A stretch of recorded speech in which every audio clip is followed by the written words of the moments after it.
করি তোমরা এই মহামারী করোনার মধ্যে স্বাস্থ্যবিধি মেনে ভালো আছো এবং আমার এই হাইড্রোলিক সাবজেক্টের প্রথম লেকচারের হোমওয়ার্ক তোমরা প্রয়োজনের মধ্যে করে ফেলেছো। স্বাভাবিক সময় হলে এই হোমওয়ার্কগুলো আমাদের কাছে জমা হলে তখন আমি এটা মূল্যায়ন করবো। আজকে আমাদের দ্বিতীয় অধ্যায় হাইড্রোলিক সাবজেক্টের, এই অধ্যায়ের নাম হচ্ছে প্রবাহী চাপ।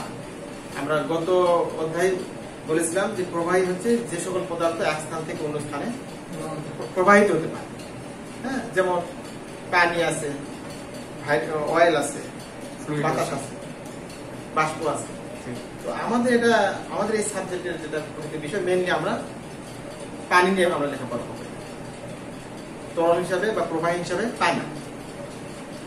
এখানে অধ্যায়ের নাম হচ্ছে প্রবাহী চাপ। এখন প্রবাহী বলতে একটা তরল পদার্থ। এখন যদি কোনো একটা পাত্রে আমরা তরল পদার্থ রাখি, যেমন এটা একটা পাত্র,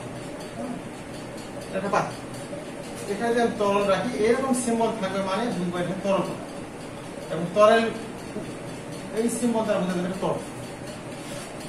এখন এই পাত্রে যদি তরল রাখি আমরা, তাহলে তরল পদার্থ ভর আছে, হ্যাঁ, তাহলে এই তরল পদার্থ পাত্রের পার্শ্বদেশে এবং তলদেশে একটা বল প্রয়োগ করে, এটাকে বলা হয় তরলের চাপ। সেটা পাত্রের পার্শ্বদেশে হতে পারে, তলদেশে হতে পারে। উপরে তলে চাপ নেই, কারণ উপরে কি আছে? বাতাস, মুক্ত তল। তাহলে গত ক্লাসে আমরা বলেছিলাম এই টপিকটা যে মুক্ত তল কাকে বলে। তরলের যে তল বাতাসের সংস্পর্শে থাকে, মনে রাখা সহজ উপায়। আমি এক গ্লাস পানি রেখি, পানির উপরে যে তল তার কি আছে? বাতাস আছে। যে তল বরাবর বাতাস থাকবে বা বাতাসের সংস্পর্শে যে তলটা থাকবে তরলে, তাহলে কোন তল? একবার উপরিত। এটাকে বলা হবে তরলের মুক্ত তল। তরলের মুক্ত তল বরাবর ধরা হবে চাপ শূন্য। তরলের চাপ শূন্য, বাতাসের তো চাপ আছে কিন্তু তরলের তো চাপ নেই। এই যে তরলের মুক্ত তল বরাবর ধরা হবে চাপ শূন্য। আর যতই তলের দিকে যাবো আমরা চাপ বাড়তে থাকি। তাহলে কি বোঝা যাচ্ছে? যে গভীরের সাথে চাপের সম্পর্ক সমানুপাত। গভীরতা বাড়লে চাপ বাড়বে, গভীরতা কমলে চাপ কমবে। এখন এই তরলের কথা বলি, এটা হলো এইচ গভীরতা। হ্যাঁ, তরলের গভীরতা হলো এখানে এইচ। তাহলে এখানে যদি চাপ শূন্য হয় তাহলে যত নিচে যাচ্ছে তত কি হবে? চাপ বাড়বে। এখন তাহলে কোন একটা পাত্রে যদি আমি তরল পদার্থ রাখি, তাহলে ওই তরল পদার্থ পাত্রের তলদেশে পার্শ্বদেশে যে বল করবে, এটা হলো চাপ। এখন এই চাপটা যদি একক ক্ষেত্রে যেটা দেবে সেটা হলো চাপের তীব্রতা বা ইন্টেন্সিটি অফ প্রেসার। কোন পাত্রে তরল পদার্থ রাখলে ওই তরল ওই পাত্রের প্রতি একক ক্ষেত্রে যে চাপ দেয় তাকে বলা চাপের তীব্রতা। এই চাপের তীব্রতাকে প্রকাশ করা হয়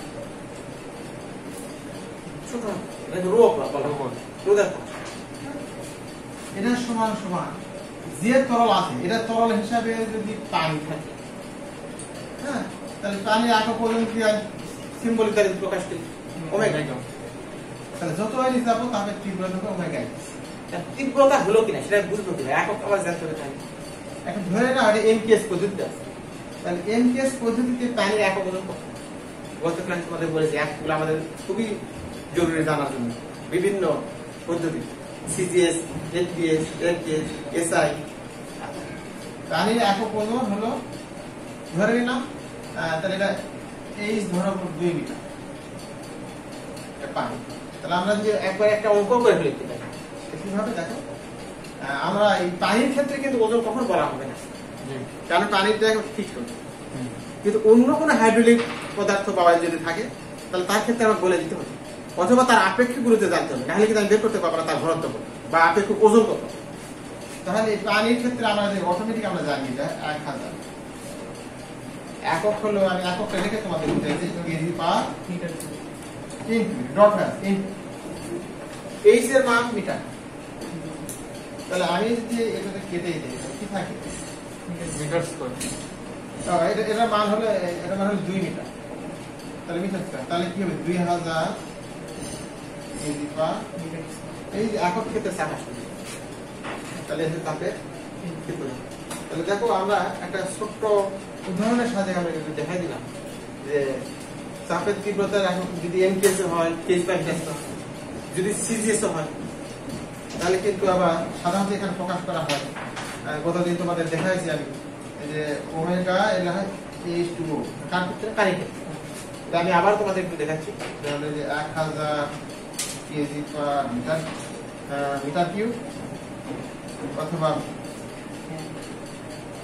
1 গ্রাম পার সিসি অথবা 62.5 পাউন্ড পার ফিট কিউব। এখন যদি আমি এটা সিজিএস এ যাই, মানে কেজি সিজিএস এ না কিন্তু কেজিতে রাখতে চাই কয়েকটা, তাহলে মিটারকে সেন্টিমিটার করতে কি করতে হবে, 100 তাহলে মিটার কি মিটার 100 সেন্টিমিটার 1 মিটার, তাহলে কয়টা মিটার কয়টা সেন্টিমিটার, 3টা। তাহলে এটা দেখো 0.001 এর মধ্যে হবে, এত হলো কেজি পার তখন কি হবে সেন্টিমিটার। এই এককগুলো আমাদের জানা জরুরি, ভিডিও লিখে জানা না। এখন এটা আমরা যদি অন্য একটা ভাবে দেখি, এটা ম্যাথ পেজে না দেখাই, যদি অন্য কোনো ভাবে দেখি তাহলে কেমন দেখো।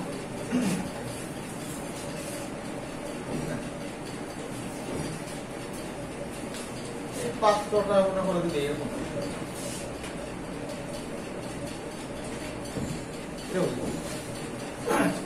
গভীরতা এই তলাদেশ একটা ক্ষেত্রফল আছে, এই ক্ষেত্রফল হলো এই, এটা যদি হয় তাহলে এর আয়তন কত হবে,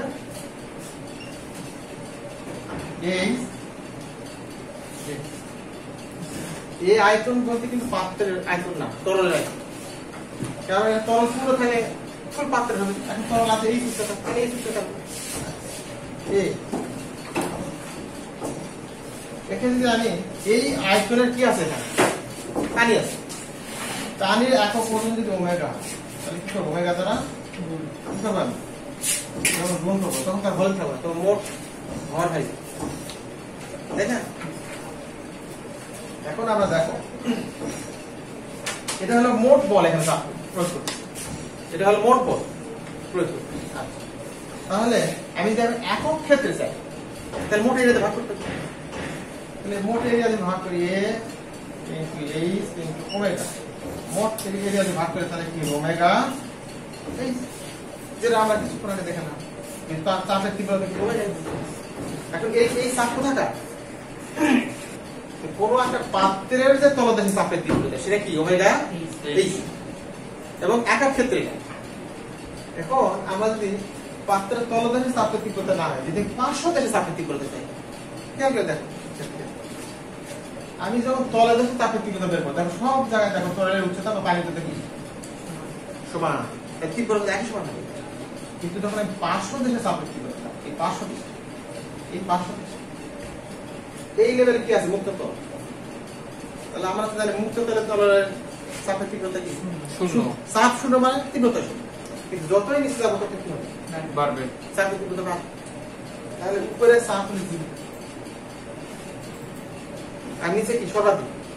একটা জিনিস খেয়াল করে দেখো, যেহেতু আমরা তরলের গভীরতার সঙ্গে মানে চাপের তীব্রতার সম্পর্ক আছে, গভীরতা বাড়লে তীব্রতা বাড়বে, গভীরতা কমলে তীব্রতা কমবে, তাহলে এই চাপের তীব্রতার জন্য একটা ডায়াগ্রাম আঁকে দেখাতে চাই এরকম। এখানে চাপ দিব, এখানে কি সর্বাধিক, এই সর্বাধিক থাকে ওমেগা H, এই যে চাপ এটা হলো পার্শ্বদেশে চাপের তীব্রতা, কিন্তু পার্শ্বদেশের উপরে জিরো নিচে ম্যাক্সিমাম, তার বলে কত তরলের ক্ষেত্রে পার্শ্বদেশে এরা হলো তলের তলদেশে চাপের তীব্রতা, আর পার্শ্বদেশের ক্ষেত্রে যেটা ঘটবে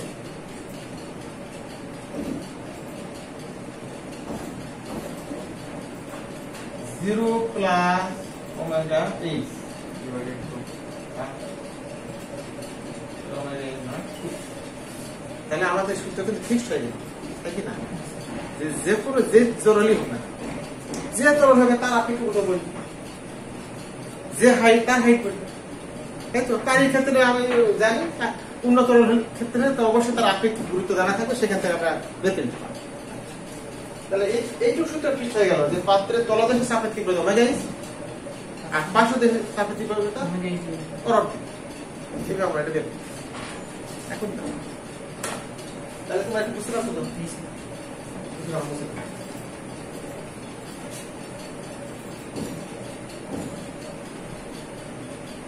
তোমরা ফিজিক্সে মনে করে আসতো ধারণা থাকার কথা প্যাসকেলের সূত্র আমরা ফিজিক্সে জেনারেল লেভেলে করে আসছি, কিছু ধারণা আছে যে প্যাসকেল বলছে এই কথা যে কোনো একটা আবদ্ধ পাত্র তরল কোনো একটা অবশ্যই আবদ্ধ পাত্র উন্মুক্ত থাকা যাবে না। যেমন আমি গ্লাসে তরল রাখলাম, একদিকে উন্মুক্ত আছে আর চারিদিকে আবদ্ধ আছে, সেখানে তরলের চাপ দিলে হবে না। কোন তরল কোনো আবদ্ধ পাত্রে যে কোনো একটা জায়গায় যদি আমি চাপ প্রয়োগ করে দিই, তাহলে সেই চাপ মানে অপরিবর্তিত থেকে কি হবে, পাত্রের সকল অংশে সমভাবে সঞ্চালিত হবে এবং পাত্রের গায়ে লম্বভাবে বুঝতে পারলাম কিনা? তরলপূর্ণ কোন আবদ্ধ পাত্রে যে কোনো অংশে যদি চাপ করি, তাহলে সেই চাপ কি হবে, মানে অপরিবর্তিত থাকবে, অপরিবর্তিত থেকে পাত্রের সকল অংশে সমভাবে সঞ্চালিত হবে হয়ে ওই তরলপূর্ণ যে পাত্র আছে সেই পাত্রের গায়ে লম্বভাবে ক্রিয়া করে। এটাকে বলা হয় প্যাসকেলের সূত্র। তো আমরা ফিজিক্সে যেটা দেখে আসি ওই যে একটা থিওরিক্যালি প্রমাণের মতো, কিন্তু আমি তোমাদের এখানে থিওরি পড়ালে ওইটা তোমাদের কাছে মানে ম্যাথমেটিক্যালি প্রমাণের মতো আশা করতেছি। তাহলে আমরা খেয়াল করে দেখো, তোমরা প্যাসকেলের সূত্রটা আমি প্রমাণ করার চেষ্টা করি। এটা করার জন্য আমরা একটা সেকশন আঁকবো।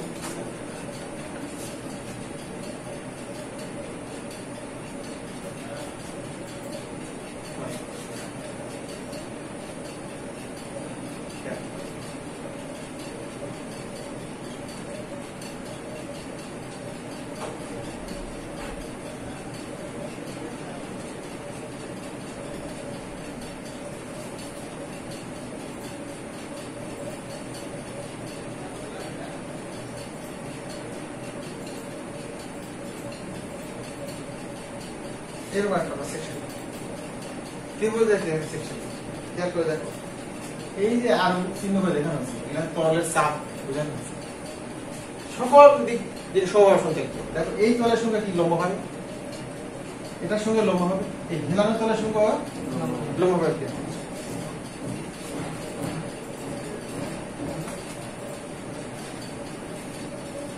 খেয়াল করো এই সূত্রানুসারে Px হচ্ছে এসি তল বরাবর চাপের তীব্রতা, এসি তল বরাবর চাপের তীব্রতা। একইভাবে Py হচ্ছে এবি তল বরাবর চাপের তীব্রতা। এটা ধরে নিন Pz হলো বিসি তল বরাবর চাপের তীব্রতা। তাহলে আমাদের প্রমাণ করতে হবে প্যাসকেলের সূত্র অনুসারে এই চাপের তীব্রতা সব দিকে সমান, তার মানে আমাদের প্রমাণ করতে হবে Px সমান Py সমান Pz। এটা প্রমাণ করতে পারলেই প্যাসকেলের সূত্র পাবো, তাই না? তাহলে সকল দিকে চাপের তীব্রতা সমান, তাহলে আমরা ধরে নিলাম এই চাপের তীব্রতা।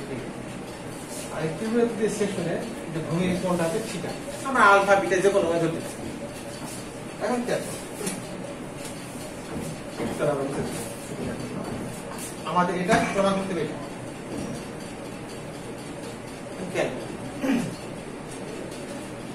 আমরা স্ট্রাকচারাল মেকানিক্সে কিছু অভিজ্ঞতা অর্জন করেছি, সেটা হলো যে যখনই কোনো একটা বল অ্যাঙ্গেল করে কাজ করে, এই অ্যাঙ্গেল বলতে অবশ্যই 90 এর কম অ্যাঙ্গেল করে যখনই কাজ করবে তখন সেই বলটা দুই ভাগ বিভক্ত হয়, একটা হরিজন্টাল বরাবর আর একটা ভার্টিক্যাল বরাবর। যেমন দেখো এই বলটা কি সরাসরি কি অনুভূম, এটা সরাসরি উলম্ব, কিন্তু এটা এই বলটা কি অ্যাঙ্গেলে কাজ করছে। তাহলে আমরা এই অ্যাঙ্গেলটা আমি এইদিকে দেখেছি, বলটাকে এইভাবে আমি দেখলাম, এটা Pz ধরে কাজ করে, ঠিক আছে? এটা যদি লম্বভাবে হয় তাহলে এটা 90, তাহলে এটা কত, এটা যদি থিটা হয় এটা 90, আর এটা আমরা জানি ত্রিভুজের 3 কোণের সমষ্টি কত 180, তাই একটা হলো 90, তাহলে বাকি দুটো মিলে নাই। কারণ এটা যদি থিটা হয় তাহলে এটা কত হবে 90 মাইনাস থিটা, তাহলে এই অ্যাঙ্গেল আর এই অ্যাঙ্গেল কি সমান, তাহলে এই কোণের পরিমাণটা হবে কত, এই কোণের পরিমাণ হবে 90 ডিগ্রি মাইনাস, কারণ এই কোণ এবং এই কোণ সমান বিপরীত কোণ। তাহলে দেখো আমরা যদি স্ট্রাকচারাল মেকানিক্সের সাম্য অবস্থার সূত্র অ্যাপ্লাই করি, সাম্য অবস্থা কি ছিল, সাম্য অবস্থায় আমরা শর্ত করেছি 3টা শর্ত ছিল। কোন একটা বস্তু যদি সাম্য অবস্থা থাকতে চায় তার আনুভূমিক বলের যত বীজগণিত অংশ আছে আনুভূমিক বলের সব বীজগণিত যোগফল কি শূন্য হবে, তারপর সামেশন ভার্টিক্যাল ফোর্স 0 হবে, সামেশন মোমেন্ট 0। এটাই ছিল সাম্য অবস্থার 3টা শর্ত। এই সাম্য অবস্থার শর্তকে আবার প্রয়োগ করি, তাহলে আমরা এখান থেকে বলতে পারি দেখো summation horizontal force equal to 0। Positive আমরা সাধারণত চিহ্নের অনুসারে ডান দিকে গুলো পজিটিভ ধরি বা বামের গুলা নেগেটিভ। তাহলে হরিজন্টাল ফোর্স গুলো যোগফল করি, খেয়াল করে দেখো তো এটা ছিল px, এটা কি ছিল চাপের তীব্রতা, কিন্তু আমরা তীব্রতার যোগফল করছিলাম, বলের যোগফল করতেছি। তাহলে তোমরা তো দেখলে একটু আগে যে একক ক্ষেত্রে যে তরল পদার্থ যে চাপে সেটা হলো চাপের তীব্রতা, তাহলে মোট চাপ কত হবে, ক্ষেত্রফল দ্বারা গুণ করবে, তাই কিনা?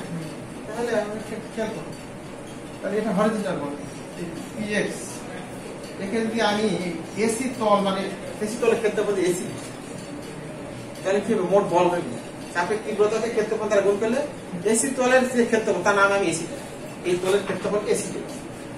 এটা হয়ে যাবে। তাহলে হরিজন্টাল বল এটা ডানে যাচ্ছে, তাহলে কি হবে এটা পজিটিভ। এদিকে আর কোন ডান দিকে আর কোন বল গেছে যায়নি, এই বল করে দিবি, কিন্তু এই যে একটা বল অ্যাঙ্গেলে কাজ করছে তার তাহলে দুটো উপাংশ হবে, একটা হরিজন্টাল আর একটা ভার্টিক্যাল। তাহলে হরিজন্টাল বল কি হবে, যখন কোন বল অ্যাঙ্গেলে কাজ করবে আর হরিজন্টাল বল হবে ওই বল ইনটু কোস থিটা, আর ভার্টিক্যালটা হবে ওই বল ইনটু সাইন থিটা। তাহলে সেই অনুসারে এই হরিজন্টাল বলে যোগফল করছি আমরা, তাহলে হরিজন্টাল বল কোন দিকে যাচ্ছে, বাম দিকে, তাহলে এই বামের বল কি হবে নেগেটিভ। তাহলে এই বলের পরিমাণ কত হবে ওই pz into cos theta into bc equal to 0। বুঝা যাচ্ছে কিনা?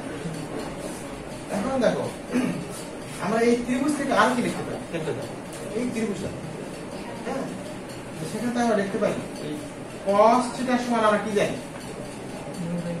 থিটা গুলো সূত্রবদ্ধ করে আসছে, cos থিটা সমান সমান ভূমি ভাগ প্রতিভুজ। তাহলে এই ত্রিভুজের ভূমি কত AB, প্রতিভুজ তাহলে BC সমান সমান কি হবে AB cos থিটা।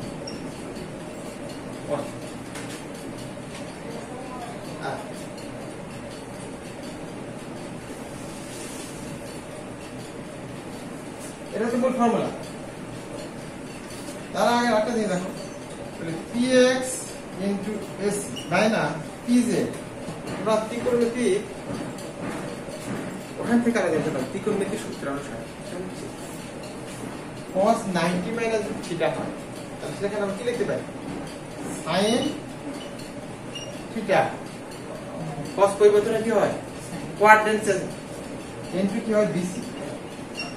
আরেকটা জিনিস জানতে চাই, তাহলে sin থিটা সমান আমরা কি লিখতে পারি ওই ত্রিভুজ থেকে, sin থিটা সমান আমরা লিখতে পারি লম্ব AC ভাগ ওই ত্রিভুজ হচ্ছে BC। তাহলে এই যে যদি আমি গুণ করে দিই তাহলে AC কি হবে সমান BC sin, তাহলে এখান থেকে যদি আমি মানটা বসে দিই px ইনটু AC মাইনাস এই যে BC ইনটু sin থিটা, এটা সমান সমান কি লিখতে পারি আমরা AC।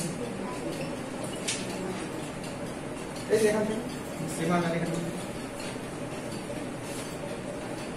এখান থেকে আমি px সমান সমান pz লিখতে পারি, এই যে AC AC AC বাদ করে দিলাম।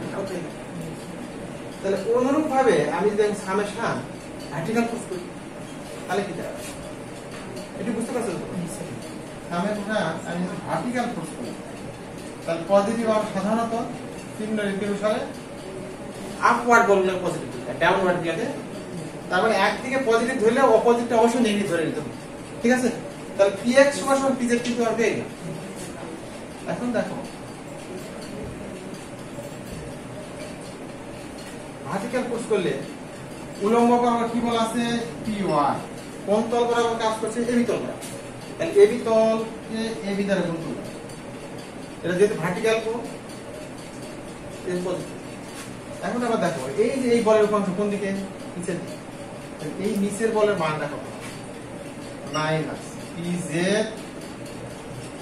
sin থিটা ইনটু pc, তাই না? তাহলে দেখো এই পাশে এখান থেকে দেখো bc sin থিটা, তাহলে এটা থিটা তো না, আমরা যে এখানে হচ্ছে 90 মাইনাস থিটা, 90 মাইনাস থিটা বলতে কি আমাদের 90 মাইনাস, এখান থেকে আমরা চেঞ্জ করি py ab মাইনাস pz, তাহলে এখানে কি হবে কথা cos theta into bc, quadrant change হয়ে যায়, জি। তাহলে cos থিটা ইনটু bc কত কথা, এই cos থিটা ইনটু bc,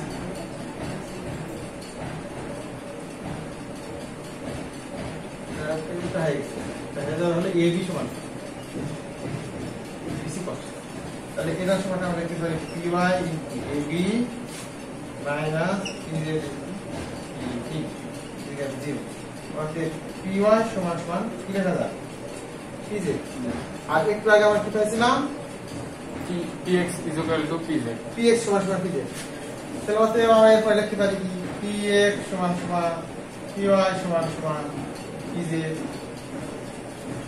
তাহলে x অক্ষ বরাবর চাপ, y অক্ষ বরাবর চাপ, বা x তল বরাবর চাপ, y তল বরাবর চাপ, z তল বরাবর চাপ, সব দিকে কি হচ্ছে সমান তীব্রতা সমান। তাহলে প্যাসকেলের সূত্র আমরা প্রমাণ করলাম, আশা করি তোমরা বুঝতে পারছো। হ্যাঁ, তো এরপরে আমরা চ্যাপ্টারে আমরা আরো কিছু দেখবো, এটা হলো ইন্টেন্সিটি অফ প্রেসার, সেটা তো আমরা জানলাম। আরেকটা হলো স্ট্যাটিক হেড বা প্রেসার হেড বা চাপ জনিত উচ্চতা। এটা হলো এরকম খেয়াল করো শিক্ষার্থীরা, এটা তোমাদের পরীক্ষার জন্য ইম্পর্টেন্ট জিনিস, এটা মাঝে মাঝে কিন্তু আসে আজকে সূত্রটা, এটা তোমার প্রমাণ দেখবে।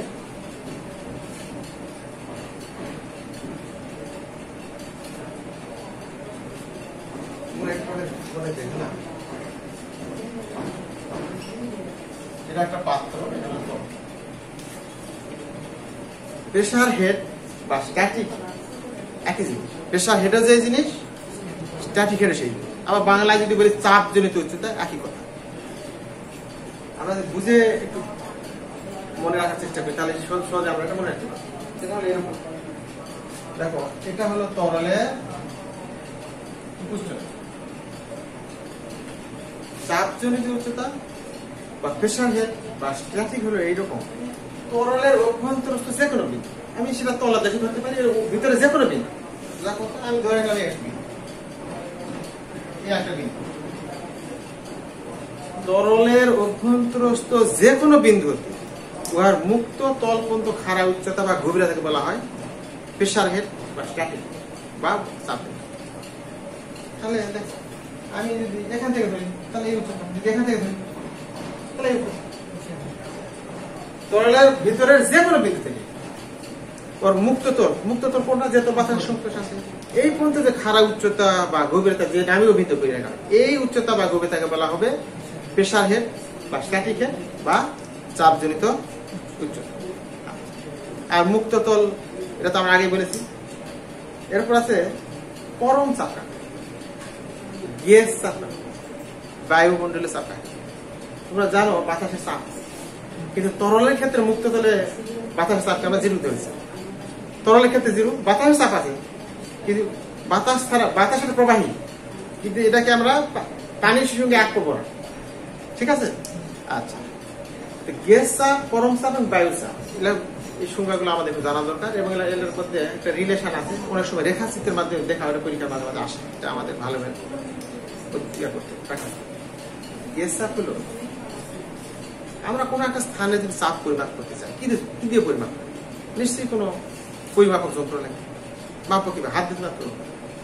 তাহলে চাপ পরিমাপক যন্ত্রের মাধ্যমে আমরা যে চাপ মাপব। এখন মনে করো একটা পাইপের মধ্যে তরল প্রবাহিত হচ্ছে, আর কত প্রেশারে প্রবাহিত হচ্ছে, আমি যে চোখে মাপতে পারবো না, হানি মাপতে পারবো, তাহলে মাপার একটা কোনো টুলস যন্ত্র ব্যবহার করতে হবে। তাহলে ওটা চাপ পরিমাপক যন্ত্র। চাপ পরিমাপক যন্ত্রের মাধ্যমে যে চাপটা আমরা পাবো সেটাকে বলে গেজ। ক্লিয়ার তো? চাপ পরিমাপক যন্ত্রের মাধ্যমে আমরা যে চাপটা পাবো সেটা গেজ। আর বায়ুর চাপ হলো কোন একটা স্থানে বাতাস প্রতি একক হতে যে চাপ, সেটাকে বায়ু। তো আমার ধারণা তোমরা কেমিস্ট্রি তো এর সম্পর্কে বায়ুর চাপ করে তোমরা ধারণা নিয়ে আসো। যেমন তোমাদের আমরা যদি গ্যাস চাপ একটা কনস্ট্যান্ট মান আছে এভারেজ TA, মানে এখানে এয়ার বায়ুর চাপ, এই বায়ুর চাপ 1.03 কেজি পার সেন্টিমিটার স্কয়ার। এটা হলো বাতাসের গড় চাপ। ঠিক আছে, আমাদের ভূপৃষ্ঠের উপর যে বাতাস চাপ দেয় তার গড় চাপ ধরা হয় এয়ার 1.03, বা এরপরে আরো আছে, আমরা 2 ঘর দিলে 1.03 কেজি পার সেন্টিমিটার স্কয়ার। এটা হলো বাতাসের চাপ। তাহলে এরপর একটা শব্দ আছে পরম চাপ।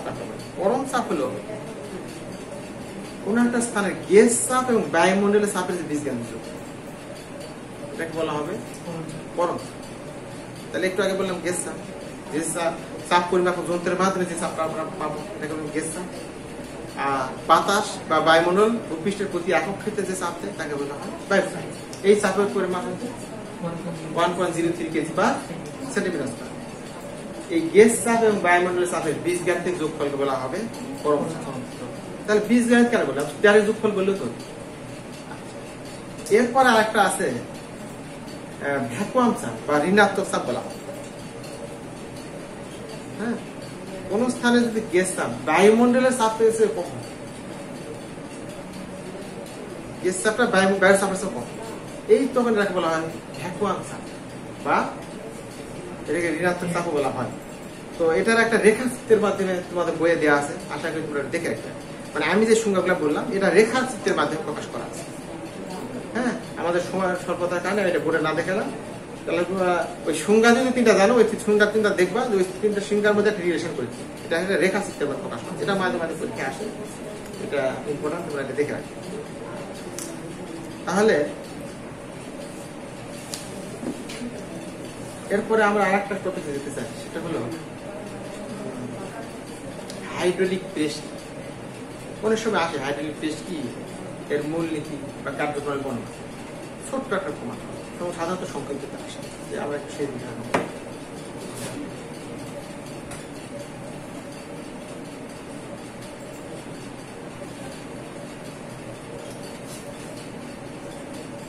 আমাদের এটা বোঝানোর জন্য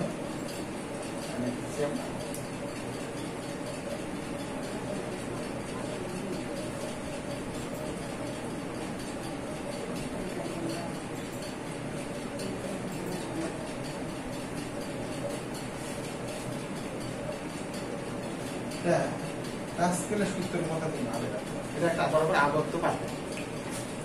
হাইড্রোলিক প্রেস, হাইড্রোলিক প্রেস হলো এমন একটা যন্ত্র যেখানে অল্প পরিমাণ মানে হাইড্রোলিক প্রেসারকে ব্যবহার করা হয়, যেখানে অল্প বল প্রয়োগ করবো কিন্তু অধিক পরিমাণ বল আমরা উত্তোলন করতে পারবো। যেমন তোমরা অনেক সময় দেখবা যে রাস্তাঘাটে অনেক সময় গাড়ি টাড়ি নষ্ট হয়, 100 কিলোমিটার তো গাড়ি চাকা পরিবর্তন প্রয়োজন হয়। তো এই গাড়ি বাস বা ট্রাকে ম্যানুয়াল উঠা করা তো উচ্চতায় উঠা তো সহজ না। দেখবা ছোট্ট একটা হাইড্রোলিক প্রয়োগ করে দেখবা খুব ইজিলি, মানে আমরা হ্যান্ড টেবলে যেভাবে চাপি এভাবে তার চেয়ে অতি অল্প বল প্রয়োগ করতেছে গাড়ি আস্তে আস্তে। যেমন দেখো একটা ড্যাসকের সূত্র করলাম, এটা বলা একটা আবদ্ধ, এটাকে বলা হয় র্যাম, এটাকে বলা হচ্ছে প্লাঞ্জার। খেয়াল করে দেখো, এটাকে বলা হয় র্যাম, এই সাইডে বলা হয় র্যাম, আর এটাকে বলা হয় প্লাঞ্জার।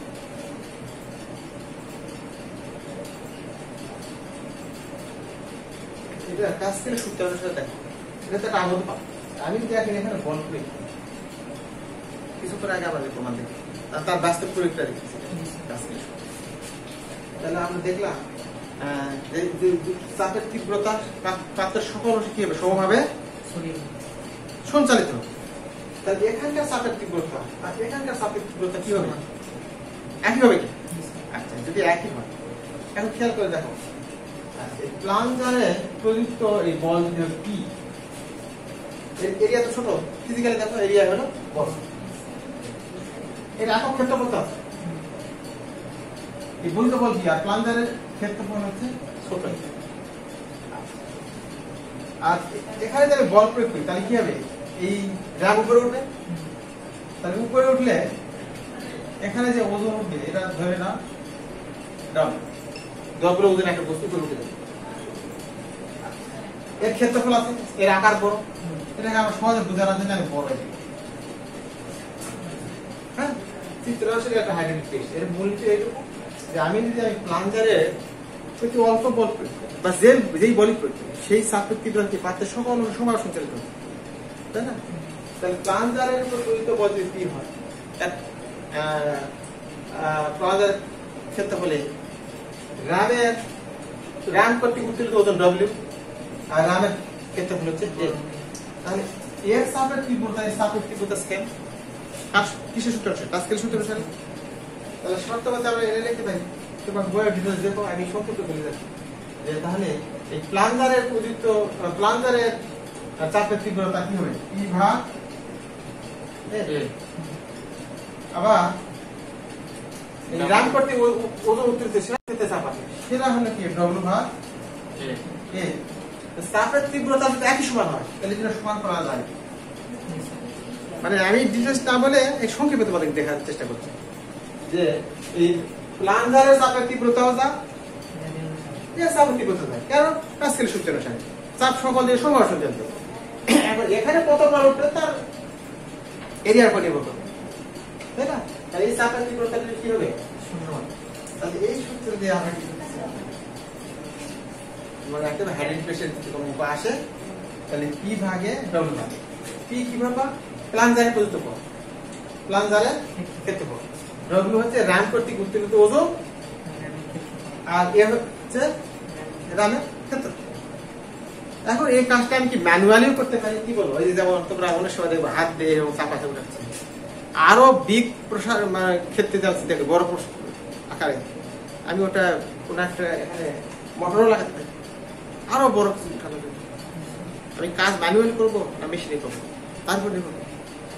তাহলে একটু বোঝাতে পারছি কিনা, হাইড্রোলিক প্রেসার মূল নীতি হলো এটা, হাইড্রোলিক প্রেস এমন একটা যন্ত্র যেখানে অল্প বল প্রয়োগ করে অধিক ভর কি উপরে উঠানো যায়। তাহলে চিত্রাংশে যদি বর্ণনা চাই তাহলে এইভাবে বললাম, চিত্রাংশে এ হচ্ছে ছোট, এ হচ্ছে প্লাঞ্জারের ক্ষেত্রফল, বড় এ হচ্ছে র্যামের ক্ষেত্রফল, পি তোমাদের বইয়ে আবার দেখবে এফ হচ্ছে, সেটা আমি যাই ধরে নেব। আমি এখানে পি লিখেছি, ই হলো প্লাঞ্জারের প্রযুক্ত বল আর ডব্লিউ হলো র্যাম কর্তৃক উত্তোলিত ওজন। ক্লিয়ার? যেহেতু দুই জায়গায় চাপের তীব্রতা সমান, সেই চাপের তীব্রতা সূত্র যেহেতু সমান, সেই ক্ষেত্রে আমরা পি ভাগে ডব্লিউ ভাগে আমরা এর একটা অঙ্ক দিয়ে উদাহরণ দিতে পারি।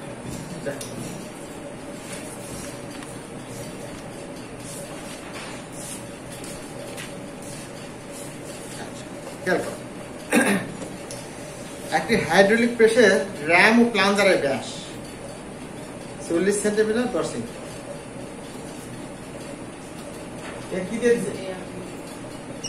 আমি এই চিত্রের মধ্যে ডাটা করে দিই, র্যামের ব্যাস দিয়ে আছে 40 সেন্টিমিটার, প্লাঞ্জারের ব্যাস যদি ছোটটি হয় এটা দেওয়া আছে হলো 10 সেন্টিমিটার। চিত্র বোঝা যাচ্ছে তো? প্লাঞ্জারের 20 সেন্টিমিটার স্ট্রোকে, এখন স্ট্রোক দৈর্ঘ্য বুঝাবো। দেখো আমি যখন বল প্রয়োগ করবো, এই প্লাঞ্জার নিচে রাখে, আবার বল অপসারণ করলে কি হবে, এই যে দৈর্ঘ্যের এই প্লাঞ্জার উঠানামা করবে এটাকে বলা স্ট্রোক দৈর্ঘ্য। বুঝতে পারছি? প্লাঞ্জারের প্রয়োগ করলে প্লাঞ্জার কি নিচে নেমে যাবে, আবার বল অপসারণ করলে উপরে উঠে আসবে, তাহলে যে দূরত্বে সে উঠানামা করলো বা নিচে নামলো, এই দূরটাকে বলা হয় স্ট্রোক। এই স্ট্রোক দৈর্ঘ্য দেওয়া আছে তোমার হলো 20 সেন্টিমিটার। এই স্ট্রোক দৈর্ঘ্যকে যদি আমি নির্ধারণ করি এটা হলো 20 সেন্টিমিটার দেওয়া আছে। এখন এই হাইড্রোলিক প্রেসটি এর মাধ্যমে আমি 3500 কেজি ওজনকে উপরে উঠাবো। এই ডব্লিউ হচ্ছে 3500 কেজি। তাহলে এখানে চাপ দিয়ে এই উপরে উঠতে গেলে কি হবে? এই রামের উপরে উঠবে। কত উপরে উঠবে? এই রামের উচ্চতা হচ্ছে এখানে 3.5 মিটার। তার মানে কি আমি এখান থেকে যখন বল প্রয়োগ করবো, বলটা কি বললে তার কি বল প্রয়োগ করে প্লাজা নিচে নেমে যাবে। কত নিচে নামবে? 20 মিটার। এর কারণে কত উপরে উঠবে ওজন?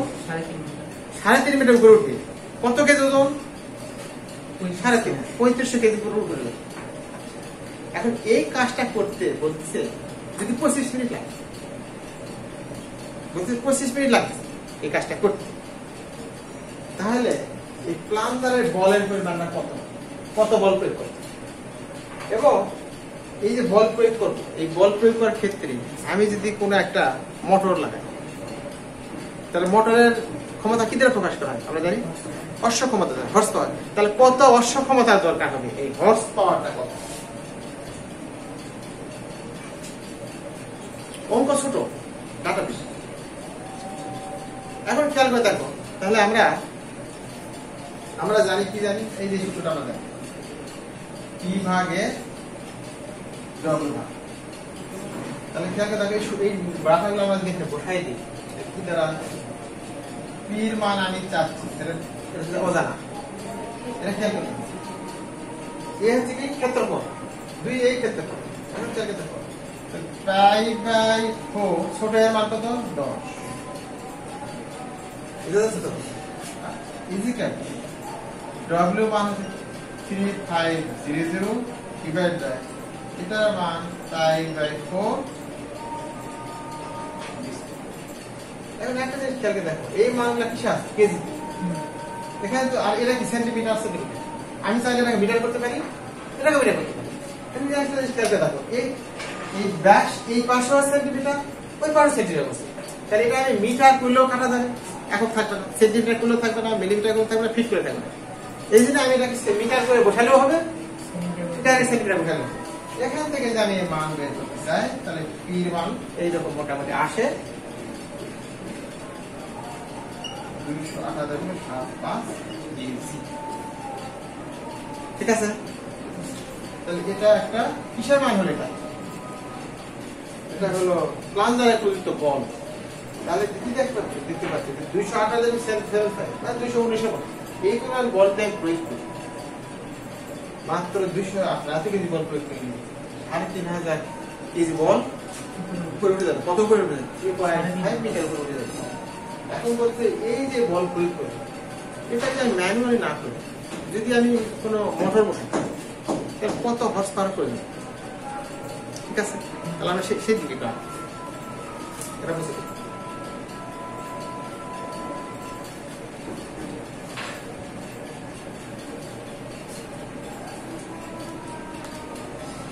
আমরা জানি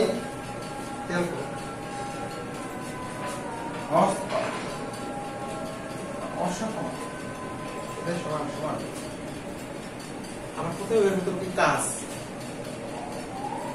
অসক্ষমতা বের করতে গেলে আমাদের কাজ বের করতে হবে। সেই কাজ মিনিটে না সেকেন্ড, সেটা কি তার করতে হবে। এবং এটার সমান এই ডব্লিউ, তাহলে কি হলো? কাজ হলে ও ভরকে দ্রুত দ্বারা গুণ করলে কি হবে? মানে আমার এত কেজি ওজন এত দূর উঠছে, তার কাজ হচ্ছে কিনা? বল প্রয়োগের ফলে বস্তু সরল হয়ে গেছে, কাজ হয়ে গেছে। তাহলে এই কাজটা কিসে হয়েছে? মিনিটে। আগে বলা ছিল কি সমান 25। যদি 25 মিনিট লাগে তাহলে হর্স পাওয়ার কত দরকার? এটা তো আমার কথা। এটা যদি খেয়াল করো, তাহলে এটা কাজ পেয়েছে, তাহলে কিসে এটা পেয়েছে? মিনিটে। এই কাজকে আমি কি দ্বারা ভাগ করি, তাহলে কি হবে? ক্ষমতা হবে। কাজকে সময় দ্বারা ভাগ করলে কি হবে? ক্ষমতা। এখন যে বর্ষ ক্ষমতা বের করছি, তাহলে দেখো যদি কোনো যন্ত্র প্রতি মিনিটে 4500 বা 4500 কেজি মিটার কাজ করে, প্রতি মিনিটে 4500 কেজি মিটার কাজ করে, তখন তাকে বলে 1 হর্স পাওয়ার। তাহলে এই কাজ যদি আমি এই ভ্যালুটা বসে দিই, তাহলে কাজগুলো কি মিনিট হয়েছে। তাহলে এত মিনিটের প্রতি মিনিটের 4500 কেজি মিটার পার মিনিটে যদি 1 হর্স পাওয়ার, তাহলে 1 হর্স কত হবে? তাহলে আমি এখানে হর্স পাওয়ার ওই দিক দিয়ে হলো। মানে আমি যদি আলাদা তোমার দেখাচ্ছি পরে আপনি ঘরে যাই বসে। ডব্লিউ বার কত উঠছে আমাদের 35, এইচ কত 3.4530 ইন্টু এটা যদি আমি বসাই তাহলে 0.018 এটা আসলে না 108।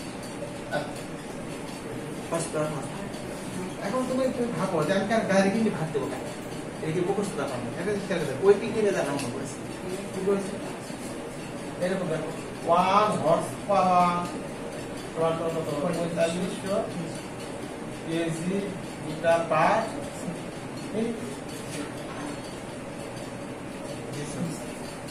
তাহলে এত হর্স পাওয়ার কত ভালো হয়ে যাবে কই কি হর্স পাওয়ারের একক হর্স পাওয়ার এই হর্স পাওয়ার কত